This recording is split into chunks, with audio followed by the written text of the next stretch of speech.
Boa tarde, hoje a gente vai falar então sobre a ventilação mecânica invasiva no paciente neurocrítico.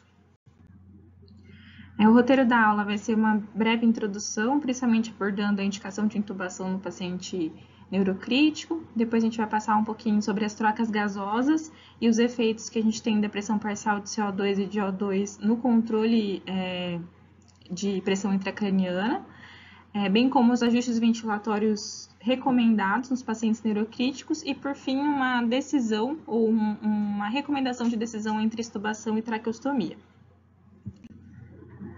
Bom, então, quando a gente admite um paciente neurocrítico na UTI, a gente sabe que a maior parte já entra na unidade hospitalar intubado, né? Essa intubação geralmente ela é requerida por grave comprometimento do nível de consciência.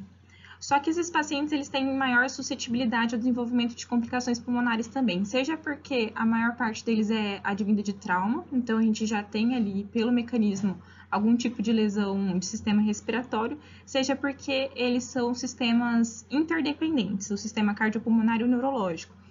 E suas interações fisiológicas são complexas, e a indicação da ventilação mecânica ela passa a ser extrapolar as outras indicações que a gente tem, que seja de proteção de via aérea ou tratamento da insuficiência respiratória aguda.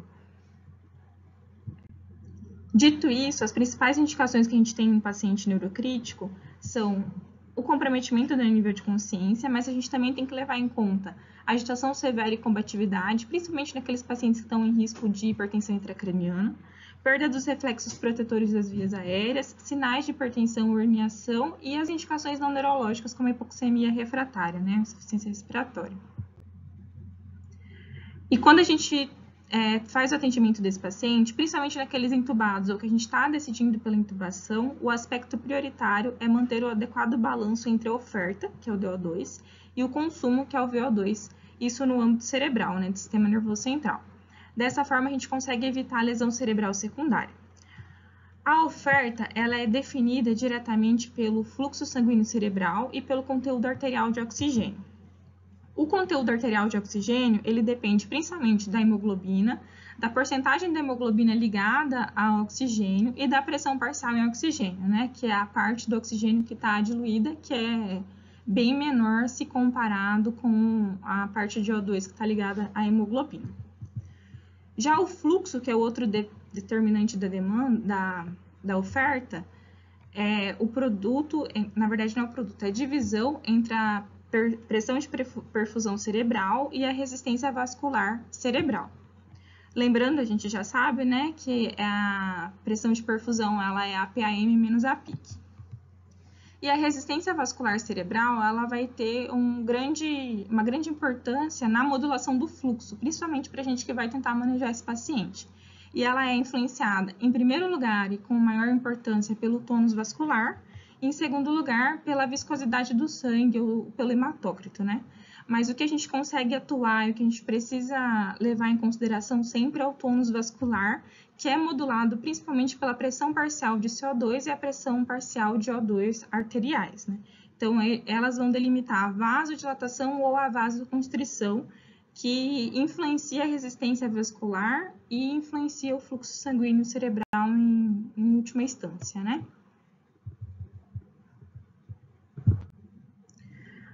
Dito isso, só para relembrar sobre a autorregulação cerebral, que a gente já discutiu em outras aulas, né? Mas a nossa autorregulação, ela é o fenômeno pelo qual o fluxo sanguíneo.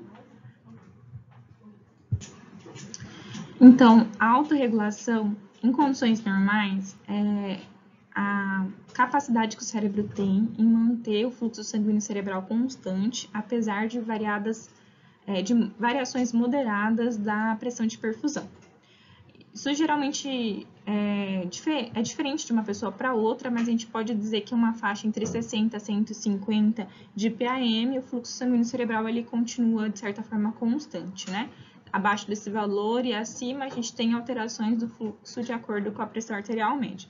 Mas quando a gente tem um paciente com uma lesão cerebral aguda, pode ser um AVC, pode ser um trauma, o fluxo ele é diretamente proporcional à PAM. E é nesse âmbito que é importante a gente controlar o tônus vascular, porque é a nossa forma de tentar remediar esse problema, né? Aqui, nesse outro gráfico, a gente tem as alterações da resistência vascular e, consequentemente, do fluxo de acordo com a pressão parcial dos gases. Então, o CO2 ele tem um efeito de vasodilatação. Com a vasodilatação, a gente aumenta o fluxo por diminuição da resistência vascular. E com o oxigênio, a gente tem o contrário, né? Então, quanto maior a concentração de oxigênio, a gente tem uma vasoconstrição e diminui o fluxo sanguíneo cerebral. Passando então para a concentração de gás carbônico, né? Ele é um importante modulador do tônus vascular, talvez ele seja o que tem mais influência na vasodilatação, de uma forma de pequenos valores serem capazes de causar maiores modificações. E quando a gente tem um aumento da pressão no CO2, a gente tem uma vasodilatação com uma redução da resistência vascular cerebral.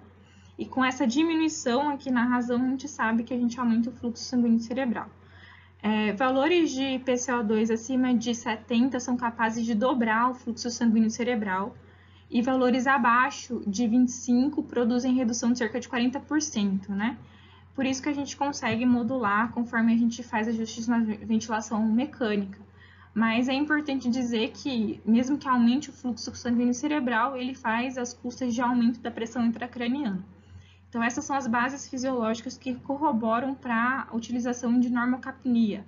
Então, a gente sabe que vários estudos feitos comparando a normocapnia com a pressão de CO2 mais permissiva, um pouco mais alta, ou mais baixa, a gente teve piora da mortalidade quando a normocapnia não era atingida por grandes períodos, né?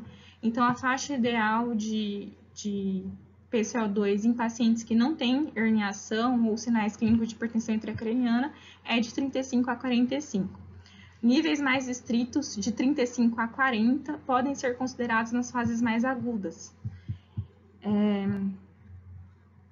E se a gente pensar na hiperventilação com a diminuição da PCO2 como uma das medidas que a gente conhece para reduzir a PIC, a gente sabe que isso está acontecendo às custas de diminuição do volume sanguíneo, do fluxo sanguíneo cerebral.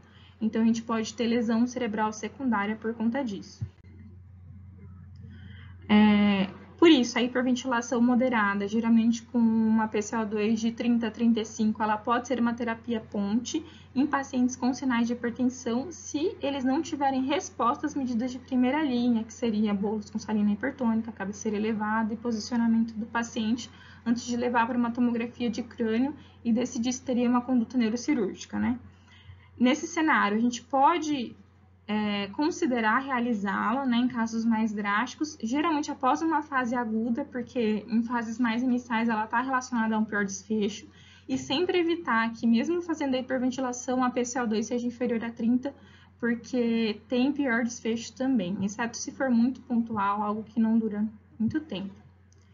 Então, independente do efeito que tem na pressão intracraniana, a normocapnia é o padrão de tratamento para pacientes com lesão cerebral. Durante a hiperventilação, se for optado por fazer, tem que ser feito um monitoramento multimodal da oxigenação e do metabolismo cerebral e contínuo do CO2 expirado para prevenir episódios isquêmicos. Então, ter a capnografia, oximetria transcraniana ou catéter de bulbo jugular, isso ajuda bastante para a gente ter uma noção de se a hiperventilação está realmente dando resultado e se a gente não está ultrapassando o limite para causar uma lesão cerebral secundária. Agora, passando para os efeitos da PO2, né? A hiperóxia, ela causa vasoconstrição, principalmente quando ela tem níveis acima de 30 mg mmHg, e ela causa uma redução da perfusão cerebral, né? Isso, assim, está bem delimitado, a gente não busca hiperóxia nos pacientes, mas a hipoxemia grave, ela também pode reduzir a oferta de O2, porque a gente tem menos O2 para ofertar, e é um fator independente de pior prognóstico, esse é o mecanismo da lesão cerebral secundária, mas ela também causa vasodilatação e aumento do fluxo e, consequentemente, aumento da PIC. Ela tem um efeito, assim, que a gente é mais intuitivo, né? A gente pensa mais na PO2, mas a PCO2, ela tem mais efeito sobre vasodilatação e tônus vascular.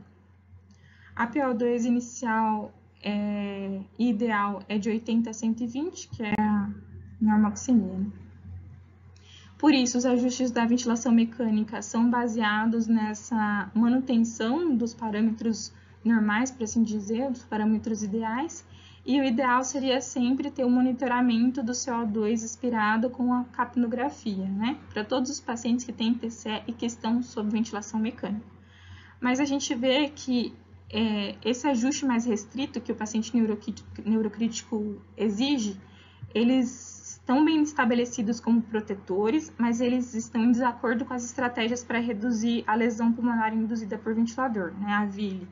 Então, nos pacientes que a gente tem afecções pulmonares, que cursam com SARA, a gente geralmente tenta deixar uma hipercapnia relativa e uma hipoxemia relativa permitida, para gerar a ventilação protetora. Só que isso, num paciente neurocrítico, pode ter consequências mais graves em quesito de prognóstico, né?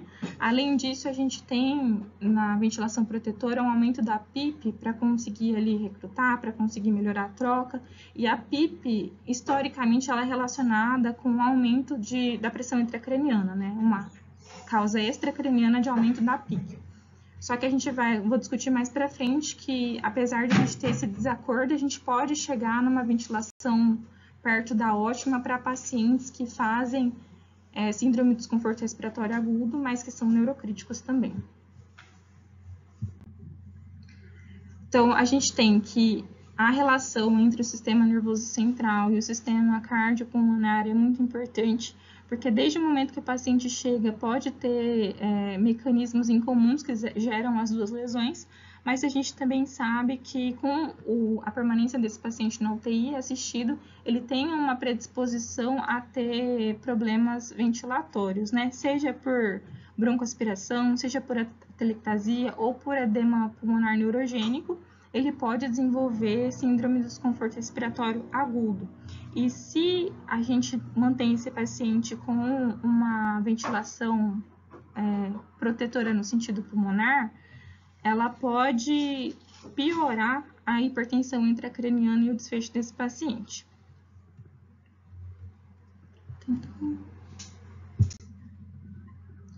Então, em pacientes neurocríticos que têm SARA, a gente tem que lembrar, assim, na SARA, o ideal seria ventilar esse paciente com menores volumes, então volumes abaixo de 6 ml por quilo do peso ideal. E a gente sabe que nos pacientes neurocríticos, volumes acima de 9 ml por quilo do peso ideal são identificados como fatores de risco também para desenvolver a SARA.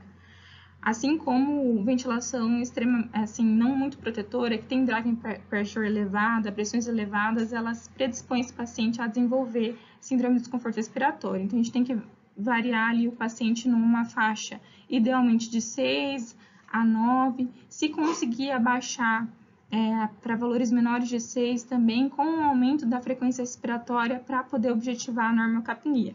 Só que com muito cuidado, porque mesmo que a gente aumente essa frequência respiratória, atinja a normocapnia, essa frequência muito alta, ela pode estar associada a pior desfecho se ela gasta muito desse paciente, né? Se tem uma ventilação, uma mecânica muito exacerbada, a gente também pode ter uma piora do desfecho.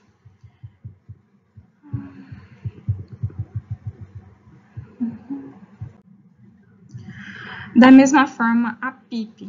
Então, como eu disse, historicamente a PIP ela foi associada a um aumento da pressão intracraniana, mas muito disso foi por extrapolação e também porque os estudos eles tinham muitos vieses em relação ao desfecho, de que às vezes pacientes que eram ventilados com uma PIP mais elevada, eles tinham um pior desfecho, não por conta da parte intracraniana, mas porque eles eram graves por muitos outros fatores e não pôde ser estabelecida essa relação direta.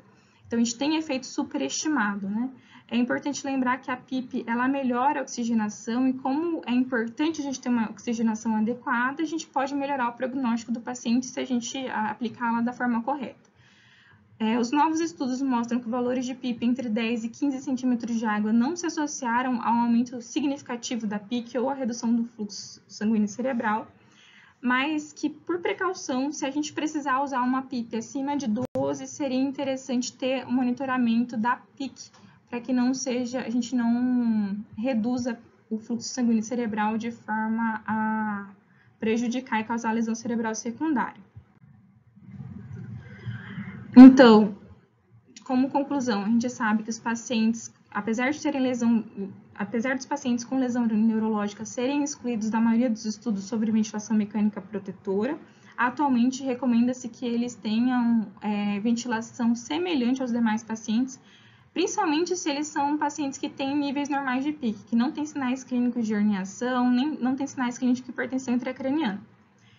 Da mesma forma, pacientes que a gente precisa aumentar a PIP, o ideal seria ter o monitoramento da pressão intracraniana e determinar se a pressão intracraniana dele é sensível ou não ao aumento da PIP, porque isso pode acontecer. Então, às vezes, o paciente, conforme você vai aumentando a PIP, ele não tem alteração de pressão intracraniana, a gente pode dizer que a PIC é insensível ao aumento da PIP.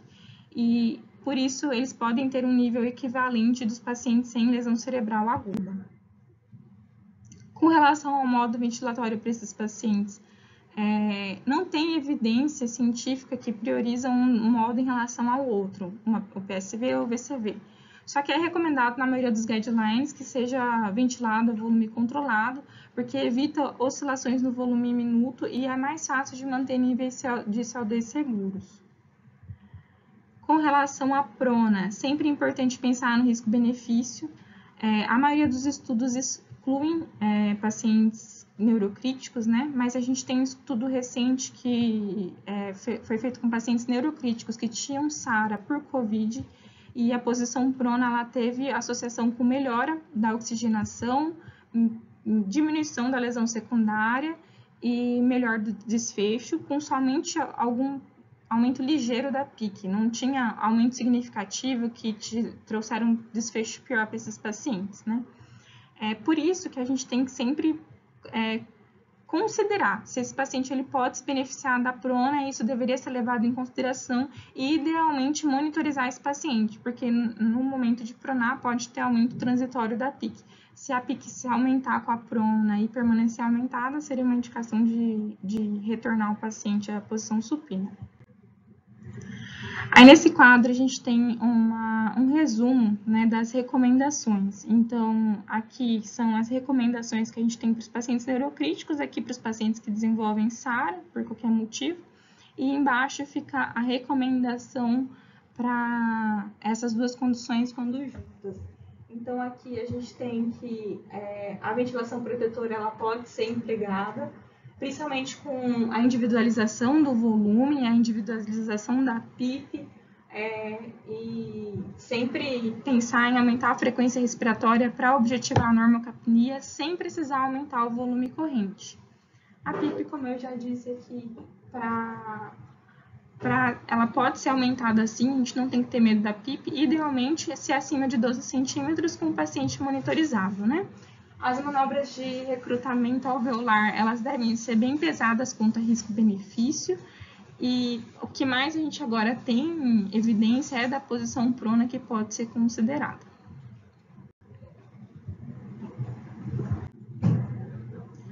Falando da extubação versus traqueostomia, a gente tem alguns estudos tentando delimitar qual que é a melhor hora de tomar essa decisão, e o consenso atualmente é estabelecer uma meta de 7 dias. Então, a decisão de extubar, ela deve ser feita conforme parâmetros clínicos e neurológicos, né? Então, múltiplos fatores. O paciente que geralmente desenvolve complicação pulmonar, ele não vai conseguir uma extubação tão cedo. O paciente que está bem do ponto de vista pulmonar, mas que não tem nível de consciência, ele não vai conseguir uma extubação tão cedo. E se não tem previsão de extubar até 7 dias, está bem estabelecido que a traqueostomia, nesse caso, considerada precoce, né, a partir de 1 semana, ela tem melhor desfecho em relação à diminuição do tempo do paciente internado em UTI. Além disso, também tem uma associação com diminuição da pneumonia associada à ventilação mecânica. Então, os últimos guidelines trazem 1 semana como ponto de corte. E é isso.